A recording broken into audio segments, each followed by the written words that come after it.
Agradeço os elogios, reconhecer também que você faz um trabalho brilhante aí na frente do sindicato, junto com os demais dirigentes, né, e colaboradores. Também aqui dar mais uma vez boa tarde a todos e a todas, né? Hoje nós teremos aí um momento muito importante. Primeiro nós vamos debater um pouco acerca do plano de cargos e carreira do magistério, a lei número 647 de 2009. Depois, né, vamos ter um debate sobre essa lei, vamos tirar dúvidas, caso vocês tenham.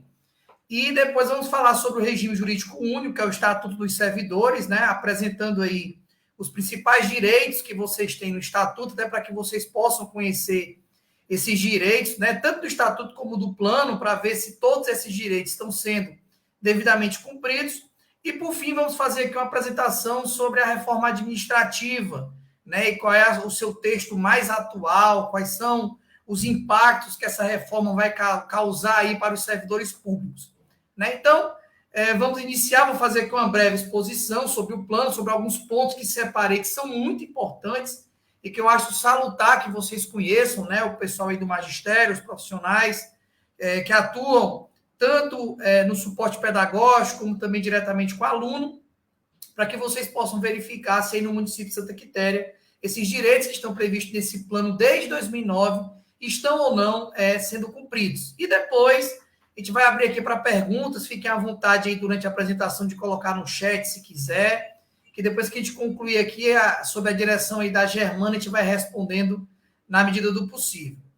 Primeiro dizer, gente, que o plano de vocês ele é separado em duas classes. Nós temos de um lado a classe PEB 1, né, que é onde se enquadram os professores de nível médio, com formação de terceiro ou quarto pedagógico, e temos a classe PEB 2, que é onde se encaixam aí os professores de nível superior ou de licenciatura específica em alguma área, né? E cada classe dessa tem 8 referências. Doutor Frígio, por que é importante a gente saber o que é classe e o que é referência? Porque o plano todo, ele debate justamente esses dois institutos. A classe, ela tem a ver com a qualificação que você tem hoje. Então, quem tem, por exemplo, qualificação em nível médio, porque antes não era exigido que obrigatoriamente o professor tivesse nível superior para entrar no quadro, fica na classe 1. Quem já tem licenciatura específica ou é formado em nível superior, fica na classe PEB 2. E, além disso, nós temos aí os especialistas, que é o pessoal que tem pós-graduação, e também o pessoal que tem mestrado e doutorado. E dentro de cada classe dessa, você vai ter essas referências. O que significa que cada referência dessa também corresponde ao aumento salarial que vocês podem ter, caso vocês saiam de uma referência para outra.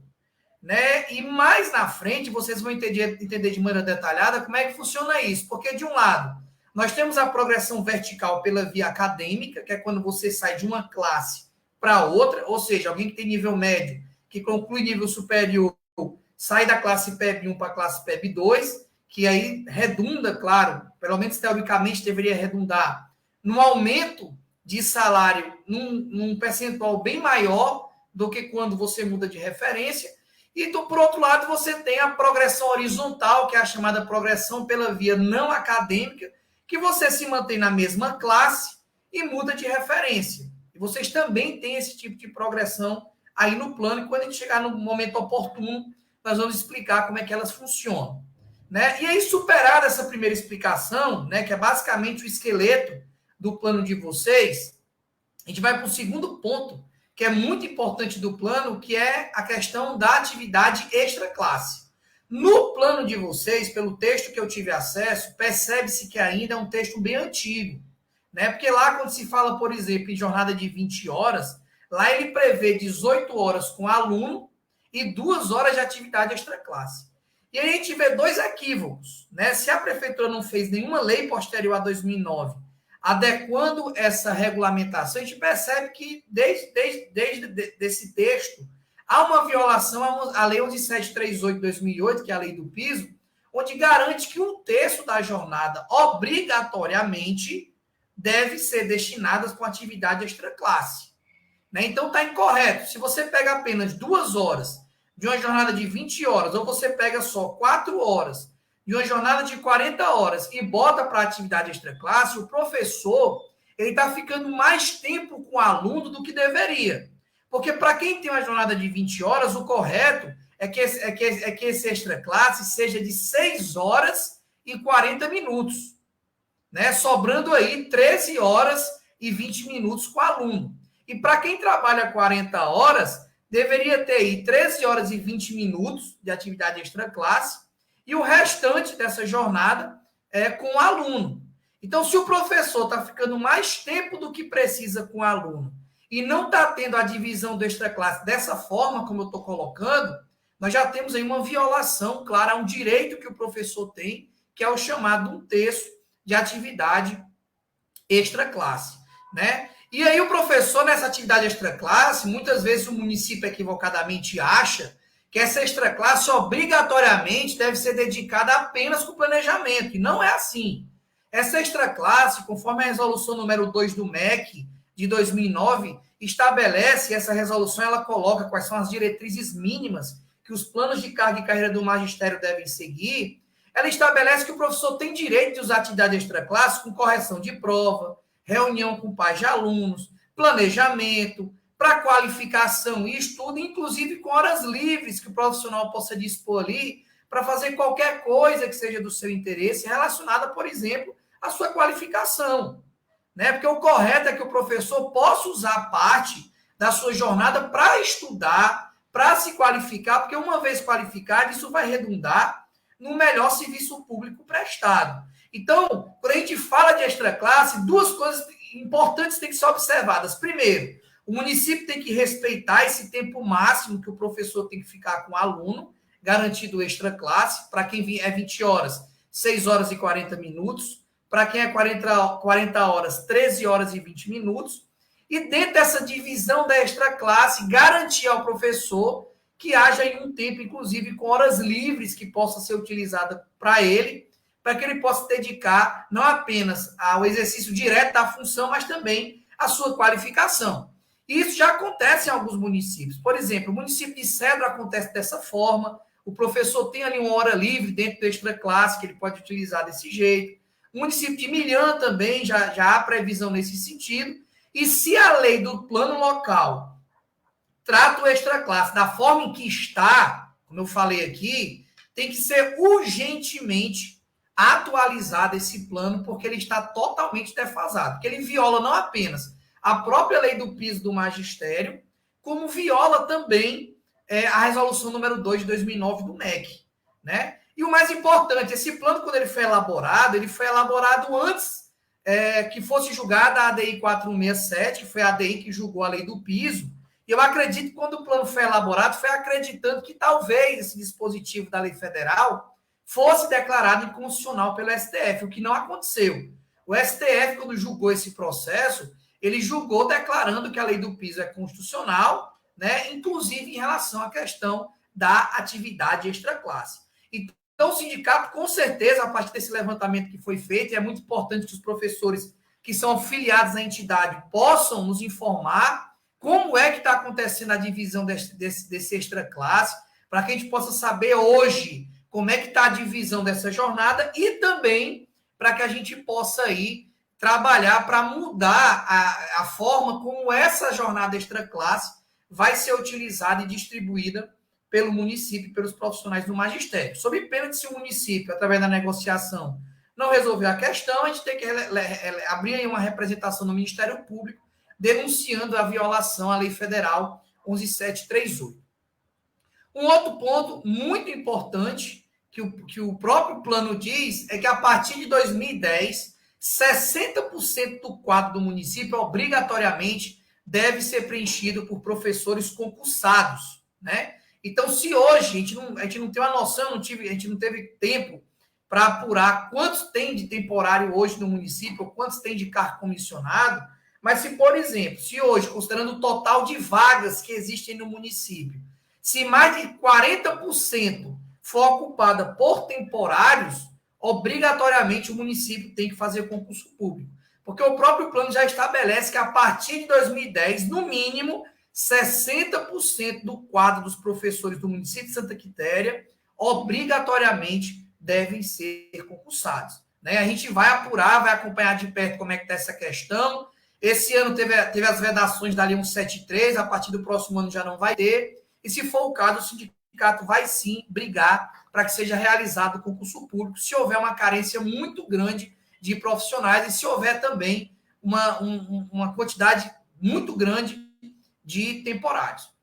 Outro ponto muito importante, a gente chega na questão da progressão horizontal, né? Primeiro, né, aqui antes de entrar, é importante frisar que o plano ele comete uma falha muito grande, porque ele não estabelece um percentual mínimo de diferença entre o professor de nível superior e o professor de nível médio.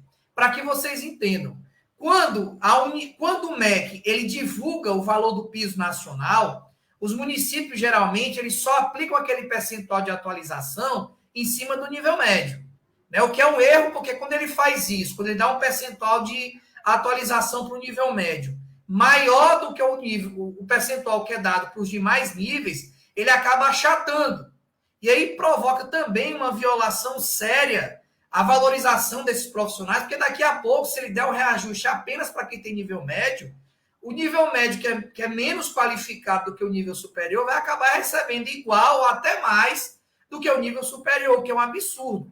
E essa resolução número 2 que eu citei aqui, ela estabelece que nos planos de cargos e carreira do magistério deve existir um percentual mínimo de diferença entre esses níveis, entre o nível superior e o nível médio, entre os especialistas e o nível superior, entre o pessoal do mestrado e doutorado, e a gente percebe que essas diferenças existem em relação a quem tem a especialização, mestrado e doutorado, mas não existe em relação a quem tem o nível superior com o nível médio.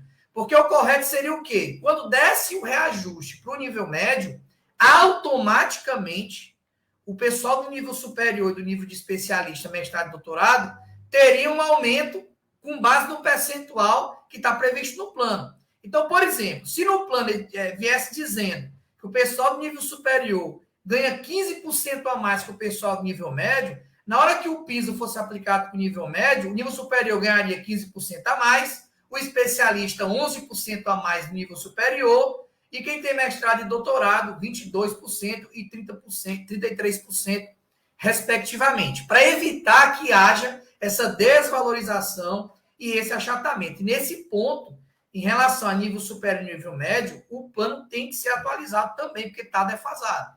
Tem que existir esse percentual mínimo para evitar que esses reajustes aconteçam apenas para quem é de nível médio. E para quem não entende como funciona essa forma de calcular o valor do piso, você sempre pega os últimos valores estimados aluno ano, né? Faz aí uma diferença desses valores aluno ano e você encontra o percentual de reajuste. Então, por exemplo, para 2020, a forma utilizada para se apurar o percentual de reajuste, vocês pegam o valor estimado de 2018 com o valor estimado de 2019. Para 2021, de 2019 com 2020. Para 2022, de 2020 com 2021. E é importante dizer que é o valor estimado, porque o MEC ele divulga dois valores alunos. Um é o estimado e o outro é o consolidado. O consolidado, geralmente, ele é divulgado no mês de abril ou maio. Né? Inclusive, o município até pode receber mais receita quando o consolidado dá maior do que o estimado. Só que daí o Supremo já definiu, e a jurisprudência também é pacífica nesse sentido, de que, para fins de atualização do piso, você deve utilizar o valor aluno estimado dos dois últimos exercícios. Tanto é que 2020, como o governo federal zerou o valor aluno ano, né, quando você pega o valor de 2019 com o de 2020 e você faz essa subtração, você não tem nenhuma diferença. Na verdade, acabou zerando e é por esse motivo que acabou não tendo reajuste do piso nesse ano de 2021. Apesar do plano de vocês dizer que, no mínimo, deverá ser feita essa revisão pelo INPC. Ele menciona lá o INPC, apesar da Lei 173 permitir essa revisão pelo IPCA. Então, esse ano de 2021 era para o município ter dado pelo menos a revisão pelo IPCA, em decorrência de ter sido zerado esse valor aluno ano. Isso é importante porque, quando você vai para as tabelas que eu expliquei aqui no início, né, PEB 1, nível médio, PEB 2, nível superior, cada referência dessa, em cada classe dessa, ela tem aí uma diferença de 3%. Então, quem está na referência 1, da classe 1, se pular para a referência 2, aumenta 3%. E quem está na referência 9, que é a primeira referência da classe do nível superior, se pular para a referência 10, também aumenta 3%. Então, cada referência dessa que vocês vão aumentando, vocês têm aí um ganho de 3%. E o município, ao regulamentar essas progressões, ele definiu duas formas dos professores terem um aumento de salário. A primeira, pela via acadêmica, quando o professor termina uma especialização, aí ele tem direito a ganhar 11%, calculado sobre aquilo que se paga na referência 9, que é a referência inicial do nível superior. Então, se o professor hoje tem nível superior, terminou especialização, ele dá entrada no requerimento com certificado, o município tem 30 dias aí para implementar essa especialização no valor de 11%, a referência 9. Então, basta pegar a lei na Câmara hoje, que é a mesma de 2020, ver quanto é o valor que está na referência 9, conforme a atualização anual que a Prefeitura faz, e aí esse profissional tem direito a receber 11% desse valor que está na referência 9 da classe PEB 2. Para quem tem mestrado ou doutorado, mestrado dá 22% sobre o que você ganha hoje, e o doutorado dá 33% sobre o valor que você ganha hoje. E claro, se o município demorar para dar uma resposta, o professor tem direito a receber o retroativo até a data do requerimento. Então, se eu dou entrada hoje, dia 28 de outubro, porque terminou especialização, mestrado ou doutorado, e o município vai dar minha resposta lá em fevereiro, ele vai implementar esses percentuais que eu falei agora, pagando retroativo até outubro. Porque você passa a ter direito a receber todo o retroativo a partir do momento aí que você faz o pedido administrativo. E, paralelo a isso, nós temos a progressão horizontal pela via não acadêmica, que é a chamada mudança de referência. E aí vocês têm um tipo de progressão que é a chamada progressão por merecimento. Essa progressão, ela está toda regulamentada no plano. Ela deveria acontecer a cada 2 anos. A primeira deveria ter acontecido em fevereiro de 2011. E aí, claro, as demais deveriam ter acontecido em 2013, 2015, 2017, 2019 e 2021. O que a gente percebe, pelo menos pelas informações que eu tive até agora, se eu estiver errado depois a gente faz aí uma errata, é de que até então não se teve nenhuma progressão por merecimento. Por qual motivo? Porque para fazer essa progressão tem que ser criada uma comissão de avaliação, porque 70% dos melhores pontuados nessa avaliação é que vão ter direito de mudar de uma referência para outra. Mas o próprio plano diz que se o município não criar essa comissão e não fizer essa avaliação, automaticamente 100% dos professores têm direito a essa progressão. O que quer dizer isso? Se o município deixou passar o prazo e não fez a avaliação, todo mundo tem direito a ter esse acréscimo de 3%. Então, o município está devendo, em tese, a progressão de 2011, 2013, 2015, 17, 19, 21, ou seja, 6 progressões, que dariam aí um aumento para o professor de 18%, porque cada progressão dessa confere um aumento de 3%. Claro, a gente não pode pedir aqui o retroativo desde 2011 para cá, porque tem a questão da prescrição, a gente só pode cobrar os últimos 5 anos. Mas em relação ao percentual, como se trata de fundo de direito do servidor, tem como cobrar os 18%, ou seja, tem como cobrar todas as progressões que deixaram de serem feitas desde 2011, e aí a gente pode cobrar o retroativo dos últimos 5 anos. Então tem como a gente pegar esse retroativo. Então, lógico, se os profissionais do magistério nunca tiveram essa progressão implementada, o sindicato ele vai atrás dessa progressão.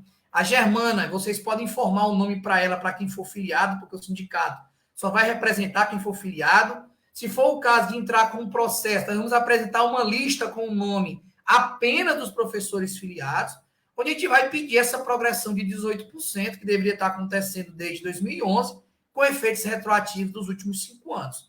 E, claro, nós vamos acompanhar as futuras progressões, porque em 2023 deveria aí ter outra progressão. E a Lei 173, ela não veda essa progressão, porque como se trata de direito previsto em lei anterior a maio de 2020, é uma lei de 2009, então nem mesmo a Lei 173 é capaz de afastar esse direito dos professores. Então é muito importante que os profissionais do magistério que nunca tiveram essa progressão repasse o seu nome aí para a Germana, para que a gente possa estar organizando uma estratégia. Primeiro, vamos tentar resolver na negociação, extrapolado o prazo e não resolvido, com certeza vamos entrar com um processo judicial. E além dessa progressão, o plano também prevê licenças para estudar. Né? Nós temos aí uma licença sem remuneração, de 3 anos para quem quiser fazer um mestrado, ou de 4 anos para quem quiser fazer um doutorado. Então, se essas pessoas tiverem a necessidade de se afastarem do cargo para estudarem, é um direito de vocês pedirem esse afastamento, apesar desse afastamento acontecer sem remuneração. E esse é um ponto também que merece atualização, porque já existem municípios no Ceará que permitem um afastamento remunerado nessas mesmas condições para que o professor possa estudar. Em Jijoca, por exemplo, há previsão, todo mês de janeiro eles publicam um edital, claro, é limitado o número de vagas, mas aqueles que têm interesse, que tiverem passado em mestrado ou doutorado, podem solicitar um afastamento de até 3 ou 4 anos de forma remunerada, e aqueles que tiverem a melhor nota nessas provas são agraciados com esse afastamento. Lógico que o professor ele é obrigado, quando retornar, a permanecer no município pelo prazo mínimo em que ficou afastado, mas já existem municípios que permitem esse afastamento remunerado. Infelizmente, o plano de vocês é sem remuneração, mas nada impede que a gente possa depois fazer uma emenda para incluir também um afastamento remunerado para aqueles professores que forem fazer mestrado ou doutorado. Apesar de não prever, né, como eu já falei aqui, essa licença remunerada nesse ponto, o plano prevê 30 dias de licença remunerada para aqueles profissionais que precisarem fazer monografia, seja em nível superior, especialização, ou teses, seja em doutorado ou mestrado. Então, o professor que já estiver estudando aí, fica atento, porque quando estiver perto de fazer aí a apresentação da sua monografia, o plano lhe dá esse direito de 30 dias de afastamento remunerado para que você possa se dedicar. A gente sabe que não é tempo suficiente para elaborar uma monografia ou uma tese, mas é um tempo suficiente para o professor se preparar e focar naquele seu trabalho de conclusão de curso, seja a nível de especialização, nível superior, mestrado ou doutorado. Também existe a previsão de gratificação para aqueles professores que trabalham com alunos que possuem necessidades especiais. Então, caso o professor esteja numa turma específica, né, que só tem aluno especial, o professor tem direito a uma gratificação de 20%. Caso o professor esteja numa sala de aula com inclusão de alunos com necessidades especiais, para cada aluno com necessidade especial que tiver incluído ali naquela sala de aula, tem direito a um acréscimo de 1,5% por aluno que tiver em sala de aula. Esse valor é calculado sobre a referência 9 do PEB2, que é justamente a primeira referência do PEB2, considerando esse percentual por aluno, né? E, por fim, uma outra vantagem que merece atenção aqui no plano de vocês é a questão do deslocamento. Também há uma previsão de deslocamento que garante aos professores que trabalham aí distantes de sua residência, caso o município não forneça transporte, uma gratificação. De 3,5 a 5 quilômetros, essa gratificação é de 6%. De 5,1 a 7,5 é de 8,5%.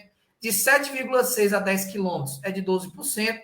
De 10,1 a 15 quilômetros é 17%. E mais de 15 quilômetros é de 20%.